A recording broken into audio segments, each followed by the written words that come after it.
bienvenidos a un episodio más de Hoy y Siempre Podcast. El día de hoy vamos a tocar un tema muy importante y que también complementa nuestro tema anterior.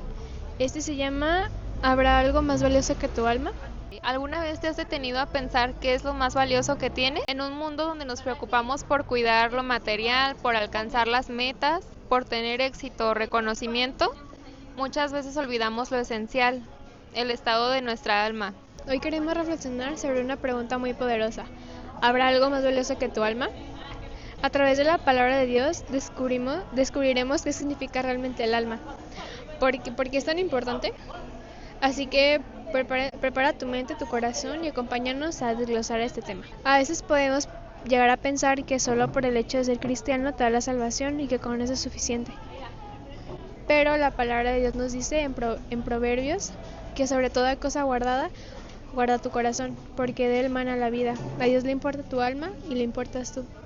Siento que este es un buen tema que lo tomamos luego de abordar el del amor, porque siento que son cosas que se complementan. Por eso de que en el tema anterior tocaba mucho el tema de que en el amor está el alma. Entonces siento que también para entender mucho esta cuestión, también es muy importante saber qué es lo que realmente involucra nuestra alma o qué es lo que significa para Dios y para nosotros en realidad. Y para comenzar este tema queremos empezar definiendo qué es el alma. El alma en hebreo significa nefesh en el Antiguo Testamento y esto se refiere a aliento, persona, vida, emociones, apetitos y se desprende del verbo nafash que significa respirar.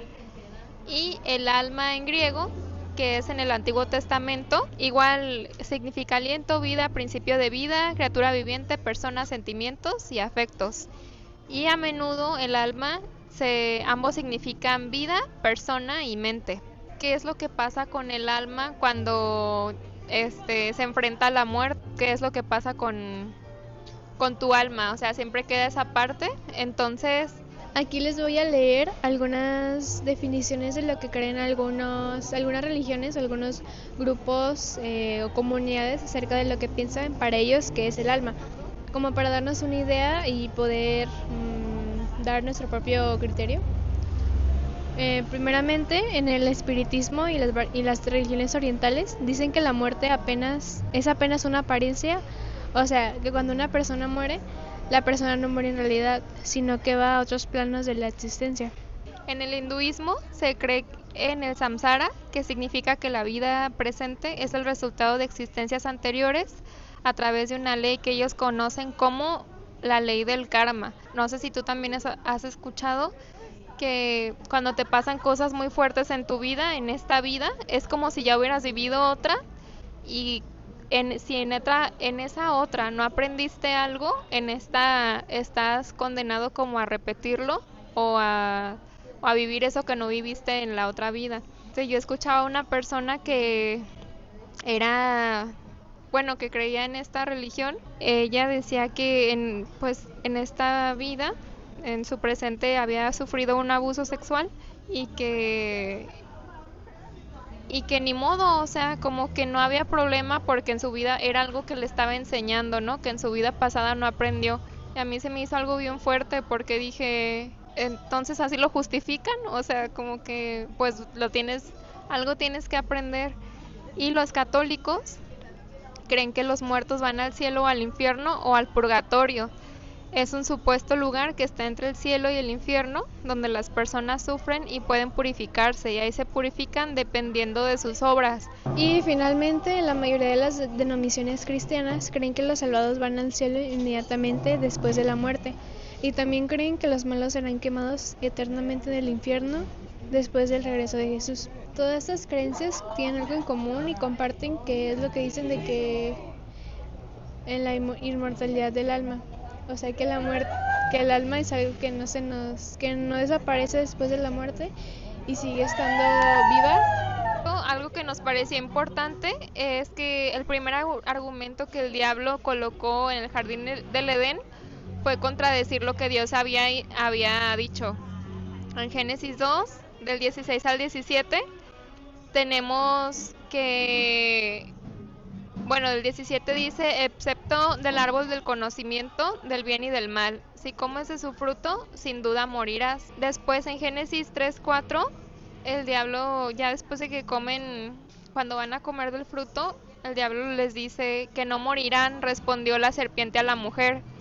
Dios sabe que cuando coman del fruto se les abrirán los ojos y serán como Dios, con el conocimiento del bien y del mal.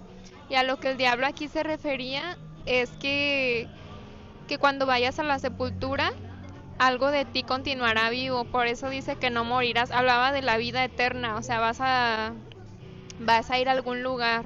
Complementando esa misma idea, en Mateo 10:28 nos dice: no teman a los que quieren matarles el cuerpo, no pueden tocar el alma.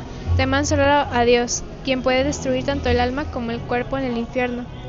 A lo que Jesús se refiere cuando habla del alma es en la vida eterna. Podrán matar el cuerpo, pero no el alma. Eso es lo que queremos dar a entender, que en todas estas descripciones que nos dan, siempre concluye en que el alma no tiene como un fin, que el alma es lo único que trasciende después de nuestra muerte, y eso es lo interesante que nosotros queremos dar a conocer, ponernos a pensar en lo que realmente significa esto de que el alma no tiene una muerte en realidad. En Apocalipsis 6, el 9 al 10, nos dice que cuando el Cordero rompió el quinto sello, vi debajo del altar a las almas de todos los que habían muerto como mártires por causa de la palabra de Dios y por haber sido fieles en su testimonio. Ellos clamaban al Señor y decían: oh Señor soberano, santo y verdadero, ¿cuánto tiempo hasta que juzgues a la gente de este mundo y tomes venganza de nuestra sangre por lo que nos han hecho?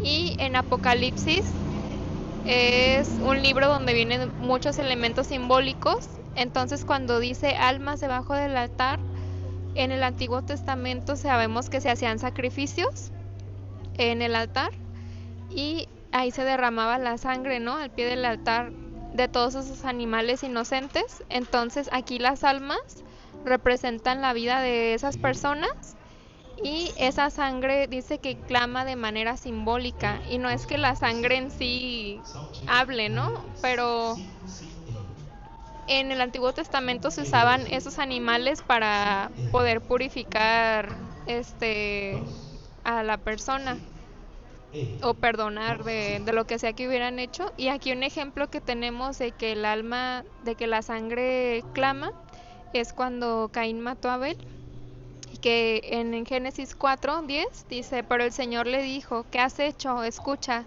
la sangre de tu hermano clama a mí desde la tierra.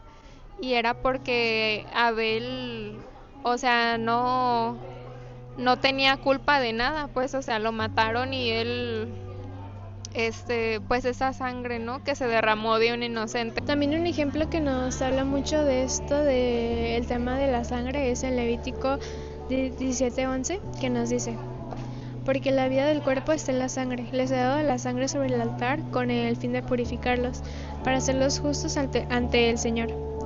Es la sangre dada a cambio de una vida, lo que hace posible la purificación.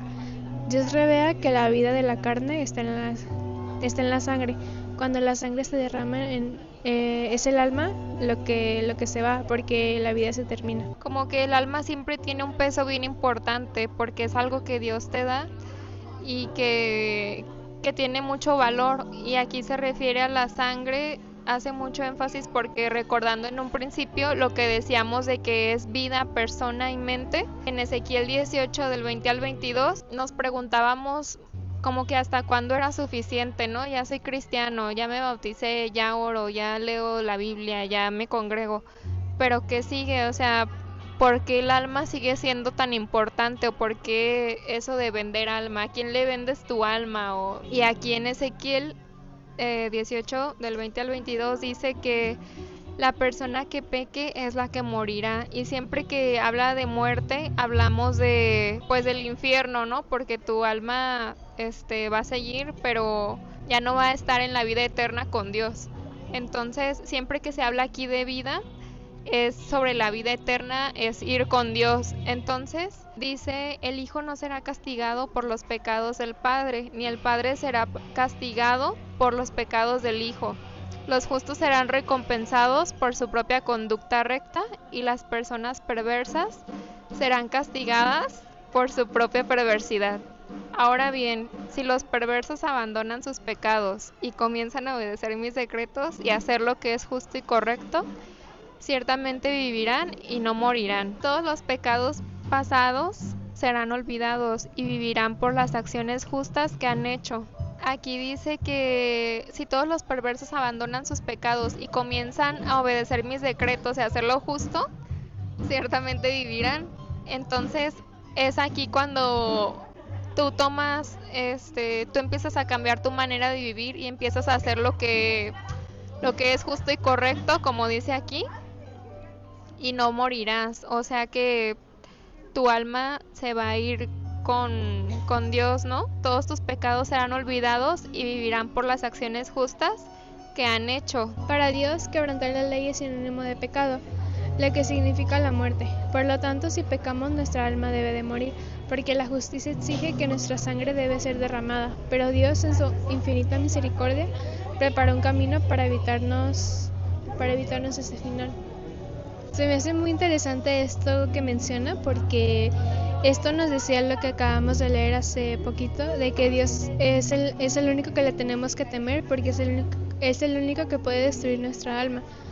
Y para Dios, el destruir nuestra alma es pecar, porque nos alejamos de lo que Él espera darnos en su vida eterna, pura y valerosa, se podría decir. Y en el Antiguo Testamento era permitido, porque Dios hace como esa diferencia, ¿no? Muchos dicen que Dios que era como muy rudo en el Antiguo Testamento, y ya en el Nuevo Testamento con Jesús ya fue más suave, pero es el mismo, Dios es el mismo.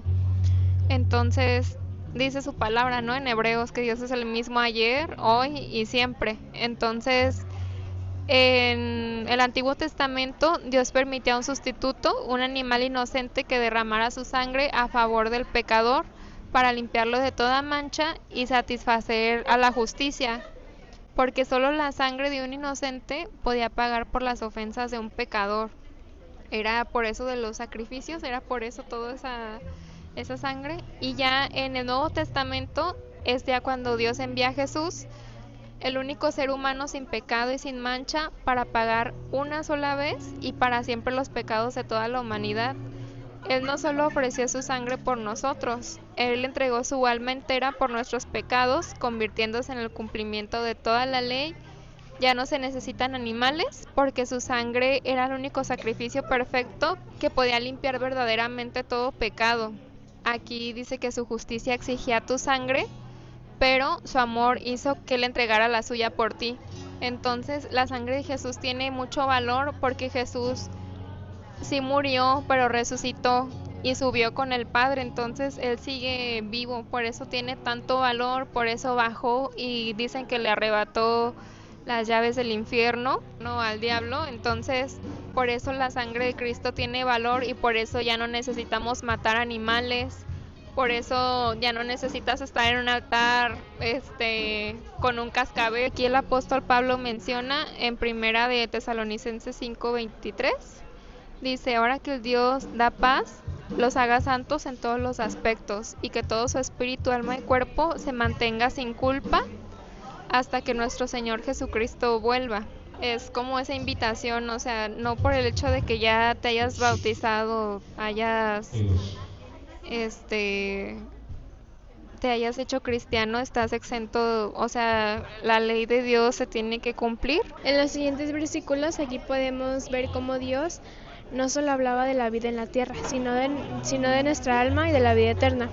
Aquí empezando en Mateo 16, del 25 al 26, nos dice: si tratas de aferrarte a la vida, la perderás, pero si entregas tu vida por mi causa, la salvarás. ¿Y qué beneficio obtienes si ganas el mundo entero, pero pierdes tu propia alma? ¿Hay algo que valga más que tu alma? Pues el Hijo del Hombre vendrá con sus ángeles en la gloria de su Padre y juzgará a cada persona de acuerdo con sus acciones. Siguiéndola esto, en Juan 10:9 nos dice que yo soy la puerta, los que entren a través de mí serán salvos, entrarán y saldrán libremente, y encontrarán buenos pastos. El propósito del ladrón es robar y matar y destruir. Mi propósito es darles una vida plena y abundante. Yo soy el buen pastor da su vida en sacrificio por las ovejas. Finalizando estos versículos, en 3 de Juan del 16 al 17 nos dice, este versículo ya lo habíamos mencionado antes, pero siento que nos complementa bastante en los episodios. Es el que dice que porque de tal manera amó Dios al mundo que ha dado a su único Hijo unigénito para que todo aquel en él cree no se pierda, mas tenga vida eterna. Porque no envió Dios a su Hijo al mundo para condenar al mundo, sino para que el mundo sea salvo en él. Después de todo lo que hemos visto, una cosa nos queda muy clara, es que nada en este mundo tiene mayor valor que tu alma. Jesús entregó su vida entera para que la tuya tuviera vida eterna. Su sacrificio fue el acto supremo de amor, tomar nuestro lugar para el precio de nuestros pecados y ofrecernos salvación gratuita, pero a la vez profundamente costosa. Por eso, hoy Dios te recuerda, sobre toda cosa guardada, guarda tu corazón, porque de él emana la vida. Tu alma le importa a Dios y le importas tú. Mientras vivas, tú tienes la oportunidad de decidir a quién le pertenece tu alma. Si al mundo que pasa o al Dios que da vida eterna. Para cerrar este episodio queremos dejarlos con un par de preguntas. La primera es, si Jesús te preguntara ahora mismo qué has hecho con el alma que te confié, ¿qué podrías responderle? Y si has pensado últimamente en el estado de tu alma. Este fue el episodio del día de hoy. Esperemos que les haya gustado y que sea útil para ustedes en su vida. Espero que lo pongan en práctica y vean nuestros siguientes episodios. Muchas gracias por verlo. Y nos vemos en un próximo episodio de Hoy Siempre Podcast.